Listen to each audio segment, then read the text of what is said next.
Olá, eu sou a professora Melissa Braz do curso de Fisioterapia da UFSM e você está no programa Conexões com temáticas de saúde e bem-estar. Para muitos alunos, o ingresso na universidade é um grande sonho realizado.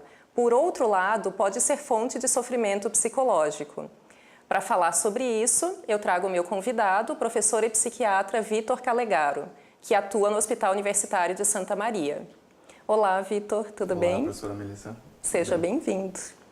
Então, para alguns alunos, esse ingresso na universidade pode trazer algum tipo de sofrimento, de ansiedade. Quais são as causas desse tipo de sofrimento psicológico? Bom, para a gente entender as causas desse sofrimento, a gente vai ter que avaliar esses indivíduos, né, na sua subjetividade, ver para cada um deles como eles se sentem, né? Porque não tem uma fórmula assim geral, né, de sofrimento psíquico. Então, o que a gente pode pensar assim, que vai ter uma interação do que esse indivíduo traz na sua subjetividade, nas suas percepções, né, individuais, psicológicas, com a sua história de vida, que vem desde a infância, adolescência. Então, já nesse contexto da universidade, essas questões vão interagir daí com as questões do ambiente, as demandas do ambiente, né, as demandas acadêmicas, essa pressão pelo estudo e tal, né. Então, subjetivamente, a gente pode pensar em algumas coisas, né? Em geral, são indivíduos que estão saindo da adolescência e a universidade aqui representa um período de transição da adolescência para a vida adulta, né? Já quando eles estão saindo da faculdade. Então, na adolescência, é comum todo mundo passe, de uma certa forma, por uma crise da identidade e que vai chegando o final da adolescência, normalmente a gente vai resolvendo isso, assumindo, então, uma identidade mais formada, na qual uma das características disso é a nossa escolha profissional. Só que nem sempre isso é tão resolvido assim, né? Então já, às vezes a pessoa escolhe um curso por um motivo ou por outro e também se sente inseguro com relação àquela escolha, né? Não sabe se é mesmo aquilo que a pessoa quer fazer na vida. Então isso é um exemplo de uma questão subjetiva que vem aí, né? Tem pessoas que já vêm de uma história assim, do passado, né, de dificuldades escolares, por exemplo, quem sofre bullying já no colégio, né, já vinha com queixas assim, de depressão, alguma coisa assim, e isso pode ser intensificado durante a faculdade, depois, mais adiante, né. Então, isso é só um exemplo de questões subjetivas, assim, porque teriam inúmeras coisas, né. Mas também a gente vê assim, muitos dos acadêmicos, eles vêm para cá, eles são de outras cidades, de outros estados, muitas vezes. Então, pode existir aí uma perda na percepção de suporte, principalmente suporte familiar. Pessoa que antes tinha, então, o suporte da sua mãe, seu pai, seus amigos e tal, vai para um lugar bem distante, né, e tem que morar sozinho ou com pessoas que não conhece intimamente. Então, isso causa um tanto de estresse, né? E a falta do suporte é algo que dificulta bastante para superar, né, esses estressores, assim, né? Quando a gente tem um suporte percebido, a gente tende a lidar melhor. Nós temos observado realmente, né, que é uma quebra de rotina para muitos alunos que vêm de outras cidades, que têm que se ver morando sozinhos, né, pela primeira vez, que além das demandas acadêmicas, tem demandas de vida também, né, de sustento. E uma coisa que eu tenho observado também é o estresse relacionado às tecnologias, ao conhecimento. O que nós observamos, né? Que com a internet, o conhecimento ele tem crescido diariamente e exponencialmente. Então, muitas vezes, esse aluno estudou um artigo hoje, esse artigo já está ultrapassado, né? E nós temos uma demanda muito grande, uma cobrança muito grande em relação a isso. Tu pensas que isso também possa ser uma fonte de ansiedade, de sofrimento? Acredito que sim, isso é uma coisa característica dessa contemporaneidade, né, desses tempos que a gente está vivendo, porque essa velocidade da informação é uma coisa relativamente nova, assim, para a humanidade. E sim, vem muito estresse daí, então a gente tem que filtrar muito dessas informações e não entrar nesse risco de achar que a vida precisa andar nesse ritmo, de tudo ser tão veloz assim. Tu tem que estar, hoje tu tem que estar sabendo o artigo que saiu ontem né, já na ponta da língua. Não, não é assim que as coisas funcionam. E quanto mais inseguro a gente é, né, ou seja, quanto mais imaturo ainda, não tem experiência assim de vida, né, mais parece que isso é tão importante. Então, tende a se amparar, porque é comum, né, o sentimento do aluno, né, de um não saber. E a gente está ali para aprender. E esse não saber nos provoca uma ansiedade que, de uma maneira saudável, isso nos direciona para a busca do conhecimento. Mas quando isso é muito exacerbado, a pessoa passa a sentir que ela nunca sabe o suficiente, né? E se coloca uma pressão para ter que saber demais.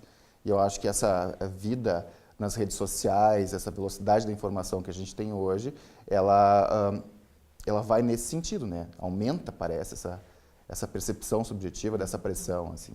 Eu observo também uma cobrança muito grande pelo desempenho, tanto em notas, mas que esse aluno participe de projetos de pesquisa, de projetos de extensão, e muitas vezes essa cobrança por parte dos professores, mas por parte dos colegas também. E para alguns alunos parece ser uma fonte de sofrimento, né? Sim, existe uma certa cobrança, porque, enfim, é uma instituição, né, que a gente tem períodos de avaliação e tal, e tu quer ver o teu aluno se desenvolvendo da melhor forma.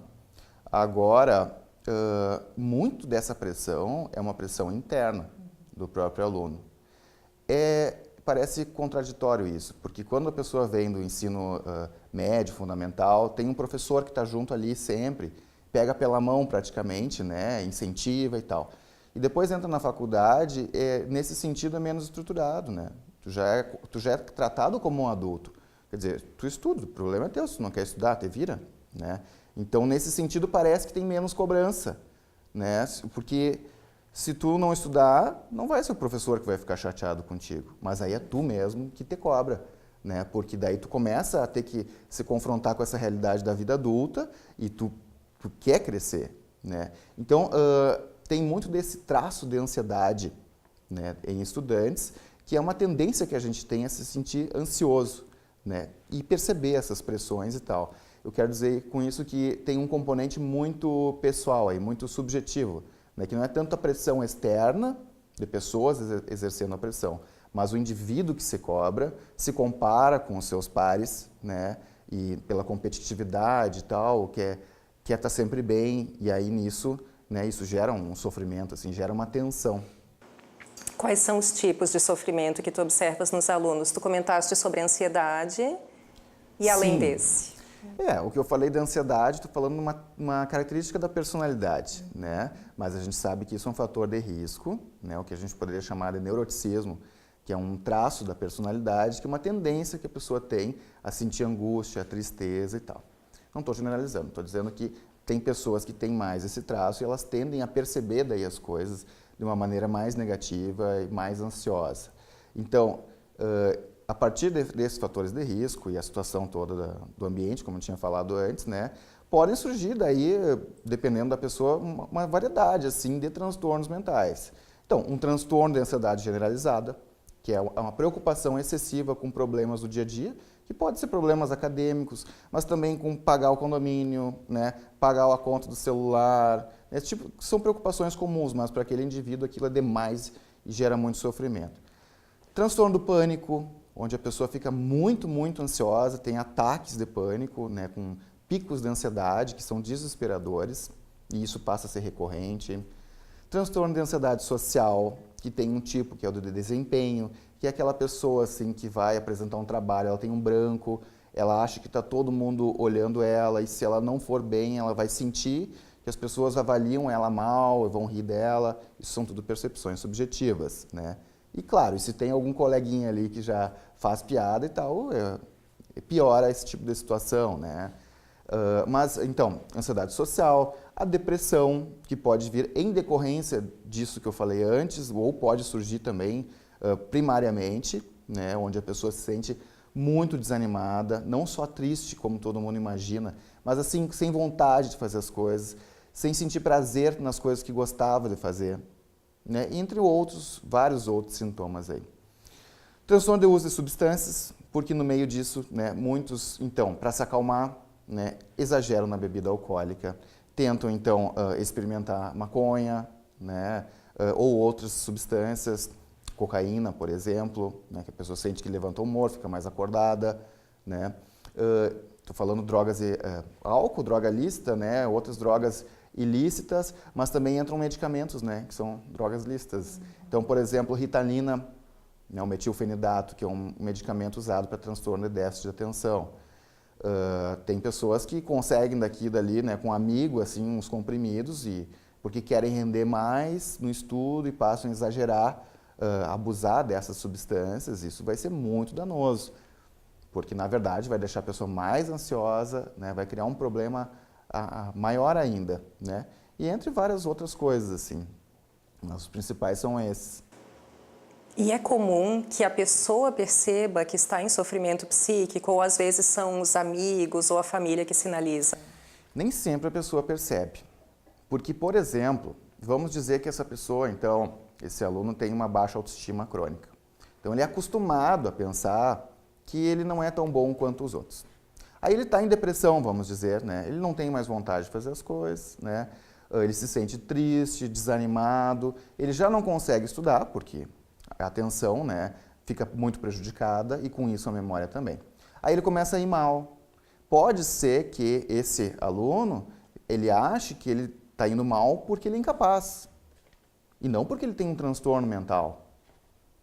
Então, na verdade, com o tratamento ele deslancharia, ele iria muito melhor, né? Então, assim, ainda hoje, né, que é tão falado sobre transtornos mentais e tal, ainda existe muita ignorância em termos de população, né, de não conseguir reconhecer os sintomas de uma doença que a gente está falando, né, e confundir isso com um caráter frágil, né, ou um indivíduo que não se ajuda, que é um jargão que muitas pessoas usam, que na verdade não ajuda em nada tu dizer isso para uma pessoa deprimida, né, mas tem pessoas que acham isso, né.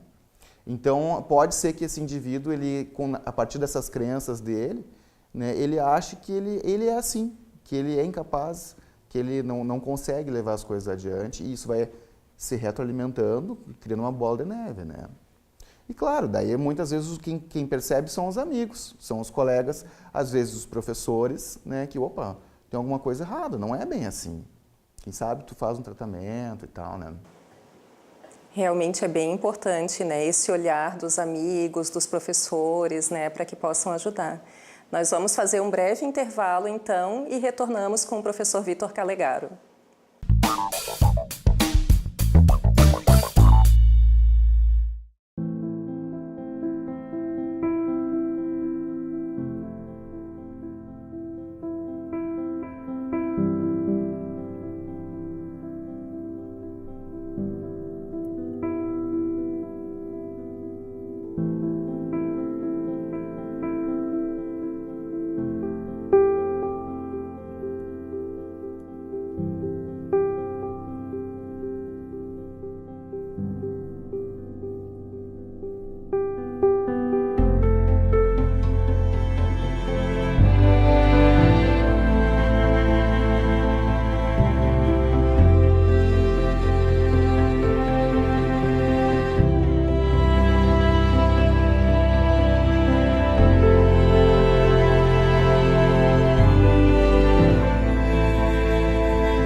Estamos de volta ao programa Conexões com temáticas de saúde e bem-estar, conversando então sobre a saúde mental dos estudantes universitários, com o professor e psiquiatra Vítor Calegaro. Vítor, tu comentavas antes do intervalo que muitas vezes esse sofrimento psíquico é captado então por colegas, né, por professores, mas sempre a pessoa dá indício de que está em sofrimento, ou às vezes porque eu ouço pessoas comentando, não, mas eu nem desconfiava, né, eu não tinha observado isso, às vezes até familiares se sentindo culpados, né, por não terem observado. Sim. Tem pessoas que tentam esconder o sofrimento, né, então tentam se manter bem, apesar de se sentirem por dentro muito mal, né, tentam levar as coisas e tal. E tem outras pessoas que extravasam mais, que tendem a conversar mais sobre o sofrimento, né? Então, tem pessoas mais abertas nesse sentido e pessoas mais fechadas. Uma coisa importante é que, de uma maneira geral, esse sofrimento psíquico, né, independente do nome, se é depressão, transtorno do pânico, é comum a gente ver um isolamento. A pessoa tende a se isolar. Então, pode deixar de ir na aula, deixar de interagir, deixar de ir nas festas da turma, de interagir com os colegas, porque ela está se sentindo mal e às vezes está se sentindo mal se comparando com os colegas e aí tenta esconder isso. Mas esse isolamento, esse afastamento já é um sintoma de que algo não vai bem e não vai bem mesmo. Já é um sinal, né, que a pessoa já não consegue mais levar os compromissos diários. Então, se for uma depressão, um transtorno mental de uma maneira geral, já é de nível moderado, já não é algo leve, que passa batido, né? Já é algo significativo, assim, que tem muita repercussão. Então, isso é um sinal de alerta, né, que fica para os amigos e colegas, assim. Um fato muito interessante é que a gente costuma cuidar da saúde física, né? É rotina ir ao médico todo ano, fazer exames. E às vezes, quando se trata de saúde mental, parece que existe um certo preconceito ou uma relutância em procurar o médico. Por que isso acontece? Ainda existe muito estigma sobre essa questão da saúde mental, né? Principalmente com relação à figura do psiquiatra, mais ainda do que da figura do psicólogo. Então, isso é uma coisa que vem de tempos, né? E que ainda vai levar um tempo para mudar, assim.